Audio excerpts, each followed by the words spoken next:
வணக்கம் நண்பா. TNSTC recruitment latest செய்திகள். போக்குவரத்து கழகங்களில் புதிய நியமனம், பட்ஜெட் கூட்டத்தொடரில் அறிவிப்பு வெளியாக வாய்ப்பு. போக்குவரத்து கழகங்களில் புதிய நியமனம் தொடர்பான அறிவிப்பு வரவிருக்கும் பட்ஜெட் கூட்டத்தொடரில் வெளியாக வாய்ப்பிருப்பதாக அரசு துறை வட்டாரங்கள் தெரிவிக்கின்றன. தமிழக அரசு போக்குவரத்து கழகங்களில் 8 கோட்டங்கள் உள்ளன. இவற்றில் உள்ள 20,000க்கும் மேற்பட்ட பேருந்துகள் சுமார் 10,000க்கும் மேற்பட்ட வழித்தடங்களில் இயக்கப்பட்டு வருகின்றன. கடந்த 2015ஆம் ஆண்டுக்கு பிறகு போக்குவரத்து கழகங்களில் புதிய நியமனம் இல்லை. இதனால் 1000க்கும் மேற்பட்ட பேருந்துகள் பணிமனைகளை நிறுத்தும் சூழல் ஏற்பட்டது. பொதுமக்கள் பெரிய அளவில் பாதிக்கப்பட்டனர்.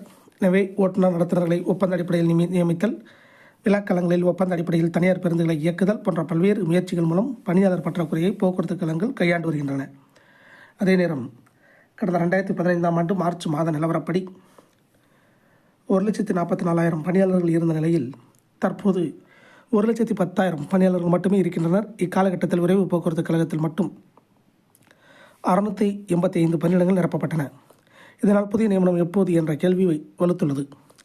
இது தொடர்பாக போக்குவரத்து கழக அதிகாரிகள் கூறும்போது, காலிப்பணிகளை நிரப்புவதற்காகவே நியமன விதிகளில் திருத்தம் போன்ற நடவடிக்கைகள் மேற்கொள்ளப்பட்டுள்ளன. வரும் கூட்டத்தொடரில் புதிய நியமனம் தொடர்பான அறிவிப்பு வெளியாக வாய்ப்புள்ளது என்றனர். இதே போன்ற போக்குவரத்து துறை அப்டேட்டுகளை உடனுக்குடன் தெரிந்து கொள்ள நம்ம சேனல் சப்ஸ்கிரைப் பண்ணுங்கள், ஷேர் பண்ணுங்கள், லைக் பண்ணுங்கள். நன்றி, வணக்கம்.